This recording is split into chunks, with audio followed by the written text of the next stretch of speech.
Please subscribe Sadhguru Sai Creations.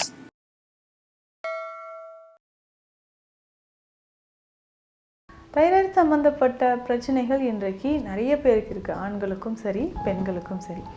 இந்த மாதிரி thyroid சம்மந்தப்பட்ட பிரச்சனைகள் இருக்கும்போது எந்த மாதிரியான உணவுகள் எடுக்கலாம், எந்த உணவு சாப்பிட்டா நமக்கு ஈஸியாக தைராய்டு பிரச்சனைலேருந்து வெளியே வரலாம், அப்போ உணவு ரீதியாகவே இந்த தைராய்டை நம்மளால் கண்ட்ரோல் பண்ண முடியுமா இல்லை குணப்படுத்த முடியுமா? தைராய்டு ரெண்டு சைடும் ரைட் லெஃப்ட் லோப்ஸில் இருக்கும். இந்த ரைட் லோப்லேயும் லெஃப்ட் லோப்லேயும் நமக்கு பிரச்சனைகள் இருந்துச்சுன்னா அந்த வீக்கத்தை சரி செய்யணும். இந்த தைராய்டு பிரச்சனைகள் இருந்தால் நிறைய பேருக்கு உடல் பருமன் அதிகமாகிட்டே போகுது. இல்லையா ஒரு சிலருக்கு உடல் பருமன் இல்லாமல் உடல் எடை குறைஞ்சிக்கிட்டே வருது. இது ஹைப்போதைராய்டிசம் இல்லை ஹைப்பர் தைராய்டிசம், இதை பேஸ் பண்ணி நமக்கு வரும்.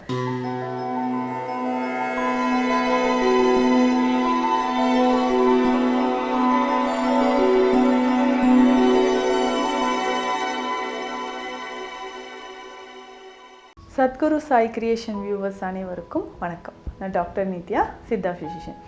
தைராய்டு சம்மந்தப்பட்ட பிரச்சனைகள் இன்றைக்கு நிறைய பேருக்கு இருக்குது, ஆண்களுக்கும் சரி பெண்களுக்கும் சரி. இந்த மாதிரி தைராய்டு சம்மந்தப்பட்ட பிரச்சனைகள் இருக்கும்போது எந்த மாதிரியான உணவுகள் எடுக்கலாம், இதுதான் நிறைய பேருக்கு இருக்கக்கூடிய சந்தேகம் அப்படின்னு சொல்லலாம். ஸோ உணவுகள் அப்படின்னு சொல்லும்போது எதையெல்லாம் அவாய்ட் பண்ணலாம், எந்த உணவு சாப்பிட்டா நமக்கு ஈஸியாக தைராய்டு பிரச்சனைலேருந்து வெளியே வரலாம், அப்போ உணவு ரீதியாகவே இந்த தைராய்டை நம்மளால் கண்ட்ரோல் பண்ண முடியுமா இல்லை குணப்படுத்த முடியுமா, இந்த சந்தேகங்கள் நிறைய பேருக்கு இருக்குது. பொதுவாக இந்த தைராய்டு ப்ராப்ளம் அப்படின்னு சொல்லும்போது சிலருக்கு தைராய்டு ஹார்மோனில் நிறைய பாதிப்புகள் இருக்கும். அதிகமாகவோ இல்லை குறைவாகவோ நிறைய பேருக்கு இந்த டிஎஸ்ஹெச் லெவல் அதிகமாக இருக்கிறத நம்ம பார்க்குறோம். ஸோ இந்த கம்ப்ளைண்ட் இருக்கக்கூடிய நபர்கள் ஒவ்வொரு நாளும் நம்ம பயன்படுத்தக்கூடிய உணவு முறைகள் அதை எப்படி நம்ம ஃபாலோ பண்ணலாம்ன்றத கவனத்தில் வைக்கணும். இதில் முக்கியமாக தவிர்க்க வேண்டிய உணவுகள், இதில் ஆட்டோஇம்யூன் கண்டிஷன் நிறைய பேருக்கு இருக்கும். ஸோ ஆட்டோஇம்யூன் கண்டிஷன் அப்படின்னு சொல்லும்பொழுது நம்ம உடலில் நோய் எதிர்ப்பு சக்தி குறையிறதுனாலையோ நம்மளுடைய இம்யூன் சிஸ்டம் தவறாக செயல்படும் பொழுதோ வரக்கூடிய பிரச்சனைகளில் ஹசிமோட்டோ தைராய்டிஸ் அப்படின்னு நம்ம சொல்கிறோம். இந்த தைராய்டு பிரச்சனை ஆண்களுக்கும் நிறைய பேருக்கு இருக்குது. ஸோ நம்ம சிகிச்சை எடுத்ததுக்கப்புறம் நல்லாவே க்யூர் ஆகிட்டு நிறைய பேர் க்யூர் ஆகியிருக்காங்க. அந்த மாதிரி தான் இந்த தைராய்டு பிரச்சனைகள் இருக்கிறவங்களுக்கு என்ன உணவு சாப்பிடலாம், எந்த உணவு சாப்பிடக்கூடாது, எதற்காக இந்த உடல் பருமன் அதிகமாகிட்டே போகுது, அப்போ இந்த உடல் பருமனை நம்ம கண்ட்ரோல் பண்ணணும்னா எந்த மாதிரியான உணவுகள் எடுத்தால் நமக்கு உடல் பருமன் பேலன்ஸாக இருக்கும், இதை பற்றின ஒரு நாலேஜ் நமக்கு தேவை கண்டிப்பாக. இந்த தைராய்டு பிரச்சனைகள் இருந்தால் நிறைய பேருக்கு உடல் பருமன் அதிகமாகிட்டே போகுது. இல்லையா ஒரு சிலருக்கு உடல் பருமன் இல்லாமல் உடல் எடை குறைஞ்சிக்கிட்டே வருது. இது ஹைப்போதைராய்டிசம் இல்லை ஹைப்பர் தைராய்டிசம், இதை பேஸ் பண்ணி நமக்கு வரும். ரொம்ப ஹேர்ஃபால் ஆகிறதா இருக்கட்டும், இல்லை இர்ரெகுலர் பீரியட்ஸ், இந்த மாதிரியான பிரச்சனைகளும் இருக்குது. அப்போது எந்த உணவு எடுத்தால் நமக்கு தைராய்டு பேலன்ஸ் ஆகும், இந்த மாதிரியான அதோட சிம்டம்ஸில் இருந்து நம்ம கொஞ்சம் கொஞ்சமாக வெளியில் வரலாம் அப்படின்னு பார்த்தோம்னா, மொத்தமாகவே தைராய்டு சம்மந்தப்பட்ட பிரச்சனை இருக்கிறவங்க இதில் ஒரு சிலருக்கு தைராய்டு வீக்கம் இருக்க ஆரம்பிக்கும். தைராய்டு கிளாண்டில் ஒரு ஸ்வெல்லிங் இருக்கும். ஸோ பேசும்போது பேச்சில் ஒரு தடுமாற்றம் ஏற்படுறது, அதுக்கப்புறம் குரல் வலை பிரச்சனை ஏற்படுறது, இந்த மாதிரியான அறிகுறிகள் இருக்கும். இதை சரி பண்ணுறதுக்கு நம்ம என்ன பண்ணலாம், எந்த உணவுகளை முதல்ல அவாய்ட் பண்ணலாம். ஒரு சிலருக்கு காய்டர் அப்படின்ற கண்டிஷன் இருக்கும். தைராய்டு கிளாண்டில் ஒரு ஸ்வெல்லிங்கோ இல்லை தைராய்டு கிளாண்டில் நொடியூல்ஸ் ஃபார்ம் ஆகிருக்கும். நொடியூல்ஸ் அப்படின்னா சின்ன சின்ன கட்டிகள் மாதிரி. தைராய்டு ரெண்டு சைடும் ரைட் லெஃப்ட் லோப்ஸில் இருக்கும். இந்த ரைட் லோப்லேயும் லெஃப்ட் லோப்லேயும் நமக்கு பிரச்சனைகள் இருந்துச்சுன்னா அந்த வீக்கத்தை சரி செய்யணும். அப்போ எந்த உணவு முதல்ல நம்ம தவிர்க்கணும் அப்படின்றத கவனமாக வச்சுக்கணும். இதில் காய்கறிகளை பொறுத்த வரைக்கும் எந்த உணவை நம்ம தவிர்க்கணும் அப்படின்னு பார்த்தோம்னா, அதிகமாக நமக்கே தெரியும் இந்த காலிஃப்ளவர், முட்டைகோஸ், இது எல்லாமே அவாய்ட் பண்ணுங்கள் அப்படின்னு சொல்லுவாங்க. இதை நம்ம ரெகுலராக சாப்பிட்டோம்னா இல்லை தொடர்ந்து அதிகமாக நம்ம சாப்பிட்டுட்டே வரும்போது தைராய்டு சார்ந்த பிரச்சனைகள் நமக்கு அதிகரிக்கிறதுக்கான வாய்ப்புகள் இருக்குது. அதற்கு அடுத்தது வேறு என்னென்ன காய்கறிகளை நம்ம தவிர்க்கலாம் அப்படின்னா, கிழங்கு வகைகள். இந்த கிழங்கு வகைகள், மண்ணுக்கு கீழே விளையக்கூடிய கிழங்கு வகைகள், இதில் கேரட், பீட்ரூட், முள்ளங்கி, இது எல்லாமே சாப்பிடலாம். ஆனால் இந்த உருளைக்கிழங்கு, சர்க்கரைவள்ளி கிழங்கு, சேனைக்கிழங்கு, இந்த மாதிரியான கிழங்கு வகைகளை தைராய்டு பிரச்சனை இருக்கிறவங்க அவாய்ட் பண்ணால் நல்லது. ஏன்னா வாதத்தை அது அதிகரிக்கக்கூடியதாக இருக்கும். வாதம் அதிகமாச்சுன்னா நமக்கு பொதுவாகவே உடலில் இருக்கக்கூடிய கிளான்ஸில் அதோட செக்ரீஷனில் பாதிப்பு ஏற்படும். ஸோ அதை நம்ம கவனமாக பார்த்துக்கணும். கிழங்கு வகைகளையும் நம்ம தவிர்க்கணும். அதற்கு அடுத்தது பார்த்தோம்னா கடல் சார்ந்த உணவுகள், அப்போது சீ ஃபுட்ஸ் எல்லாமே டோட்டலாக அவாய்ட் பண்ணால் நல்லாயிருக்கும். ஸோ பொதுவாக இப்போ நம்ம ட்ரீட்மெண்ட் ஸ்டார்ட் பண்ணியிருக்கிறோம், சித்தா மெடிசன்ஸ் இப்போ தான் நம்ம ஸ்டார்ட் பண்ணுறோன்னா அந்த மாதிரி கண்டிஷனில் இருக்கக்கூடியவங்க குறைந்தபட்சம் 60லேருந்து ஒரு 90 நாட்களுக்காவது 3 மாதங்களாவது இந்த சீ ஃபுட்ஸ் அவாய்ட் பண்ணோம்னா ரொம்ப எளிமையாக இந்த தைராய்டு இம்பேலன்ஸ்லேருந்து நம்மளால் வெளியில் வர முடியும். முக்கியமாக தைராய்டு கிளாண்டில் ஸ்வெல்லிங் இருக்கக்கூடிய நபர்கள், தைராய்டு கிளாண்டில் ஸ்வெல்லிங் இருந்துச்சுன்னா அவர்கள் அதுலேருந்து மீண்டு வருவதற்கு இந்த மாதிரி உணவு முறைகளை கண்டிப்பாக ஃபாலோ பண்ணணும். இல்லை நம்ம எதற்காகனா அந்த சீ ஃபுட்ஸ் எடுக்கும்பொழுது அதில் அதிகமான புளி சேர்த்து சாப்பிடும், இல்லை உப்பு சத்து அது அதிகமாக இருக்கும்பொழுது அது தைராய்டு கிளாண்டை தைராய்டு செக்ரேட் ஆகக்கூடிய தன்மையும் அது மாற்றக்கூடியதாக இருக்கும். ஒருவேளை நமக்கு வீக்கம், தைராய்டு கிளாண்டில் வீக்கம் இருந்துச்சுன்னா இன்னும் பெருசாகிறதுக்கு வாய்ப்புகள் இருக்குது. அதையும் நம்ம தவிர்க்கணும். அடுத்ததாக வேறு என்ன உணவுகளை நம்ம தவிர்க்கலாம் அப்படின்னா புளி. நம்ம என்னென்னா ரொம்ப புளிப்பாக இருக்கக்கூடிய உணவுகளை தான் நிறைய பேர் விரும்பி சாப்பிடுவாங்க. ஸோ காரக்குழம்போ இல்லை வத்த குழம்பு மாதிரியோ இல்லை மீன் குழம்பு இந்த மாதிரி புளி சேர்த்து நிறைய சாப்பிடும்பொழுது, டெய்லி ரசம் சாப்பிட்றவங்களும் நிறைய பேர் இருக்காங்க. இந்த மாதிரி புளி சேர்த்து சாப்பிடும்போதும் நமக்கு தைராய்டு பிரச்சனைகள் அதிகமாகிறதுக்கான வாய்ப்புகள் இருக்குது. அதற்கு அடுத்ததாக பார்த்தோம்னா கார்போஹைட்ரேட்ஸ் இருக்கக்கூடிய மாவுச்சத்து இருக்கக்கூடிய உணவுகளை நம்ம அவாய்ட் பண்ணுறது நல்லது.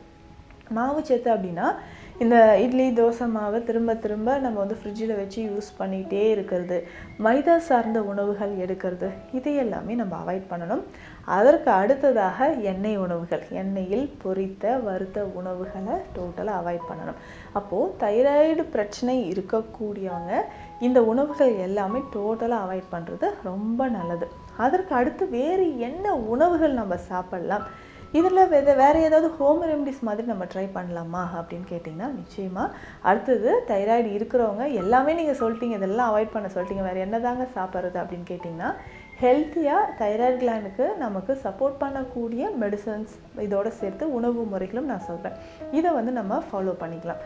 இதில் நிறைய வெஜிடபிள்ஸ், ஃப்ரூட்ஸ் நம்ம சேர்த்து சாப்பிடணும். ஃப்ரூட்ஸை பொறுத்த வரைக்கும் இதெல்லாம் நம்ம கவனம் செலுத்தணும் அப்படின்னா மாதுளை, பப்பாளி, கொய்யா, இது 3ம் ரொம்ப ரொம்ப முக்கியம். இந்த 3 பழங்களில் ஏதாவது ஒன்றாவது தினமும் நம்ம சாப்பிட்ற மாதிரி பார்த்துக்கணும். அப்போது இந்த பழ வகைகள் எடுக்கும்போது தைராய்டு கிளாண்ட் நல்லாவே நமக்கு செக்ரேட் ஆகும். நார்மல் அது இம்பேலன்ஸாக இருக்கக்கூடிய ஹார்மோன்ஸ் இது பேலன்ஸ் ஆக ஆரம்பிக்கும். முக்கியமாக தினமுமே நம்ம பப்பாளி சாப்பிட்டுட்டு வரும்போது இது பெண்களுக்கு ரொம்ப ரொம்ப யுட்ரஸில் இருக்கக்கூடிய ப்ராப்ளம்ஸ், பிசிஓடி இருந்தாலும் சரி, சர்க்கரை நோய், இதனோட தைராய்டு பிரச்சனை இருக்கிற நிறைய பேருக்கு சர்க்கரை நோயும் இருக்கும். ஸோ அவர்களுக்குமே இது ஒரு முக்கியமான ஒரு பழ வகையாக இருக்குது. அதே மாதிரி தான் கொய்யா, இதனோட மாதுளையும் சேர்த்து சாப்பிடணும். அன்னாச்சி, பைனாப்பிள் அப்படின்னு சொல்லக்கூடியது வாரத்திற்கு ஒரு 2 முறையாவது நம்ம பைனாப்பிள் சாப்பிடும்போது நமக்கு நல்ல அந்த தைராய்டு இம்பேலன்ஸ் இருக்கிறது எல்லாமே சரியாகுது அப்படின்னு சொல்லலாம். ஸோ இதனோட வேறு என்ன காய்கறிகளை பொறுத்த வரைக்கும் எது அதிகமாக சேர்த்துக்கொள்ளலாம் அப்படின்னு பார்த்தோம்னா சௌச்சௌ, நூக்கோல், இந்த மாதிரி காய்கறிகள். இது தைராய்டு ஹார்மோன் இம்பேலன்ஸாக இருக்கக்கூடியவங்களுக்கு, இதனால் உடல் பருமன் அதிகமாக இருக்குன்னா அதை சரி செய்கிறதுக்கு நம்ம சௌச்சௌ உணவில் சேர்த்து சாப்பிட்லாம். ஸோ இந்த மாதிரியான காய்கறிகள் நிறைய நம்ம உணவில் சேர்த்து சாப்பிட்ணும்.